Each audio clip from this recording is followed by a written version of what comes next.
Am I an idiot for getting mad about my boyfriend's guy nights? So me and my boyfriend, C, have the same friend group. There's 5 guys and 3 girls including myself who are all dating guys in this group. For context, I was introduced to the group 4 years ago and I started dating C over a year ago. He joined a year before we dated. Anyway, on to the story. So the boys in my friend group have started a thing called Guys Night where they go out and do everything we all do together but without us girls. Here's the thing, all of my friends are boys. I don't know the girls in the group too well, and while I have friends outside the group, I'm nowhere near as close with them as I am with this group. They say they need to spend some quality time with their friends and that if I went they'd have to invite their girlfriends. And it's not every so often, it's every 2 weeks on a Saturday, which is the one day I can go out. So basically, while my boyfriend goes out with all my friends, I have to be stuck at home by myself. And what's worse is when we all do hang out, they constantly bring up stuff that happened on Guys Night saying you had to be there. This had been going on for months. Last night my boyfriend came over to mine from a Guys Night really happy and was texting his friends when I asked him why I couldn't go. He made a vague gesture at my chest and crotch saying I wasn't a guy. I then asked him why he couldn't skip it to spend the night with me and he rolled his eyes. I lost it. I started crying and screaming at him, calling him an idiot for allowing me to be completely isolated when I've told him how shitty it is. He ended up leaving and called me a butch. He's staying with one of our friends who's saying I was being the idiot for yelling at him that way. The girls all agree with me though, and I don't know if I should apologize. Edit. I feel like everyone is confusing what I'm saying.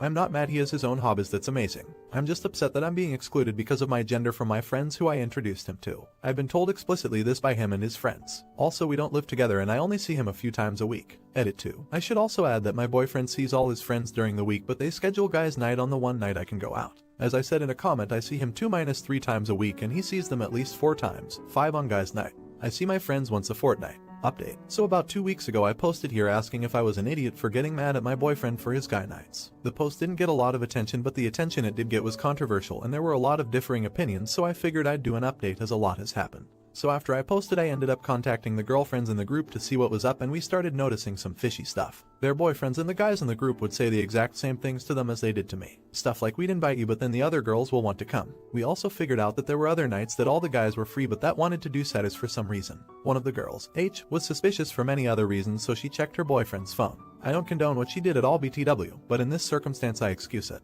While looking, she found a group chat called Boys Night which she had never heard of. She was super suspicious at this point and clicked it to be greeted by a bunch of very interesting messages from the boys in our group. Well, guess what? Turns out Guys Night was really go to a pub and cheat on your girlfriend night. The message was in reference to one of the girls my boyfriend was sleeping with last week. In fact, all the other guys except one were cheating, while the other knew but kept quiet. Another lovely discovery from the chat was that he hasn't been using protection with the other women or with me. Birth control. Meaning not only has he been cheating, he has also been putting me at high risk of an STD, while also risking mine and my elderly grandfather's life because of COVID. Needless to say, we've broken up and I feel better for it. But right now I'm friendless, single and waiting on STD results, which doesn't feel fantastic. So yep, definitely not the update I was hoping to do, but life clearly doesn't turn out the way you plan. Edit. Wow, I really was not expecting this response. Thank you for all the kind words. I'm at work at the moment and will try to respond as much as possible, but from the bottom of my heart, thank you all. And also thank you for the award. I'm very overwhelmed by all the kindness. Edit 2. Thank you again for all the kindness. I just thought I'd add a few things. 1. COVID isn't bad where I am. But when we hang out we social distance with masks. You can't social distance during sex, which is where my fear of COVID comes from. 2. One of the girls dumped her boyfriend, who wasn't cheating but knew, and the other took him back. He was cheating. And finally 3. I'm STD free. I got a call an hour ago and I'm so completely relieved now I can start to move on. Not an idiot. I don't know Opus, and have no reason to call you a liar. But this just seems a bit too convenient to really be true. Like, you wanted to be right, so supposedly everyone was this evil person and all the women were just innocent victims. It just doesn't seem real to me. Mainly because, while I know people who have cheated on their sig other, the fact that the guys supposedly had a standing evening every other week to do it just seems a bit much. What would you do if your cheating boyfriend gave you an STD?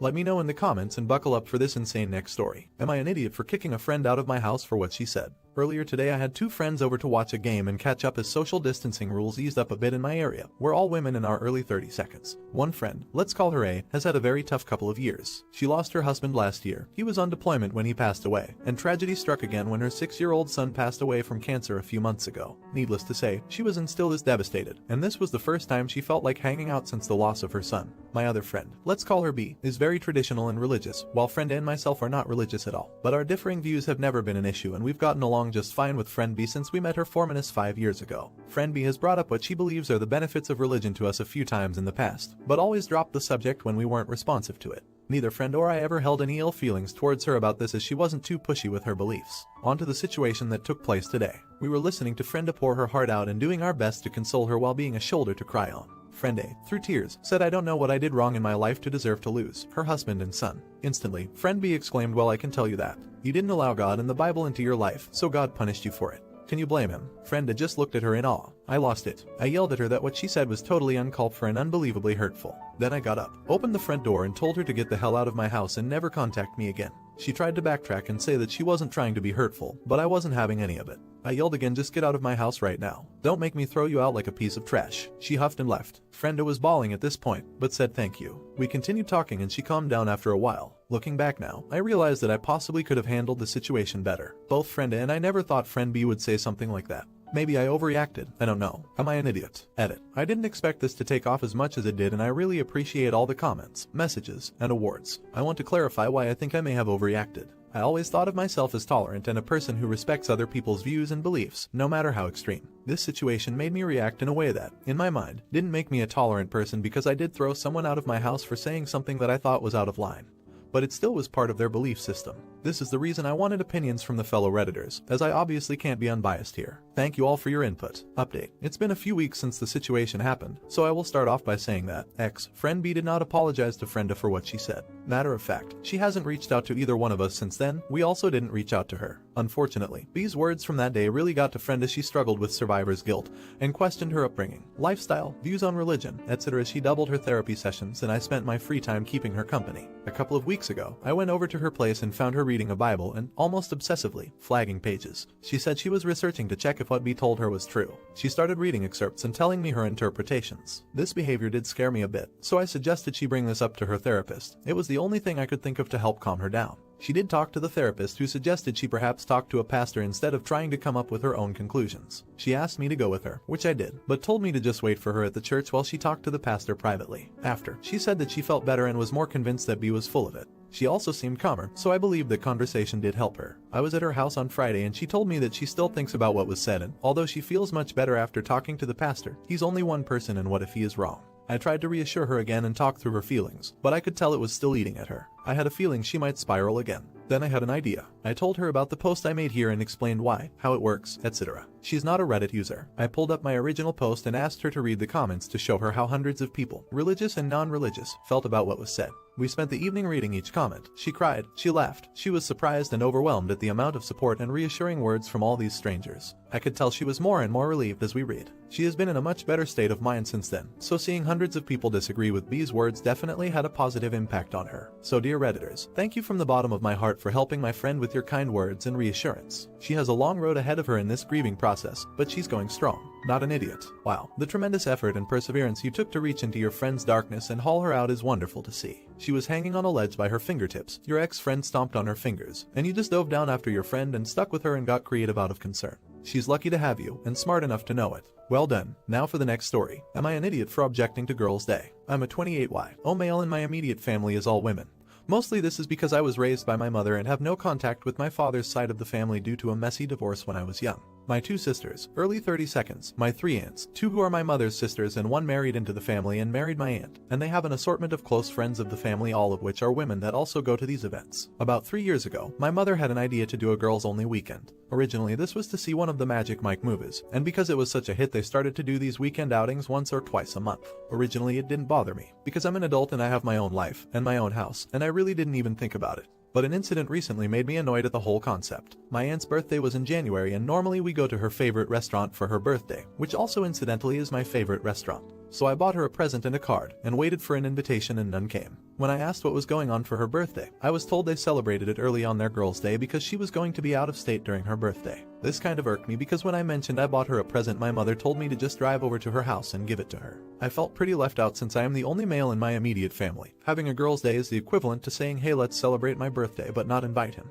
I griped about it and was told that I was basically being self-centered and that she can celebrate her birthday however she wants. I agree with that, but once again, I'm the only one being left out and it feels shitty. The proverbial straw that broke the camel's back was I was just informed that they were planning a summer vacation this year as girls only too. And when I asked my mother what about the vacation we normally take as a family, she told me that they can't afford to do both, so they are just doing the girls only vacation this year. At this point I was very annoyed and had a loud argument with my mother and sister, telling them that it's really shitty that twice a month they have group activities and specifically exclude me, and on top of that are now even taking vacations and excluding me. Nothing came of the argument and they wouldn't budge, so I decided I needed a break from my immediate family because they don't consider my feelings relevant. So I removed myself from the family group chat and deactivated my Facebook. Now my phone is being blown up and I'm being told that I'm immature and I need to grow up. I responded that a lot of grown people don't see much of their family at all and I'm just going to follow that example. Am I the idiot here? Update. This last month has been kind of wild for me, so I haven't had an opportunity to update this until now. So the descriptions of my family and my family situation in this thread was specific enough that one of my family members found out about it and confronted me.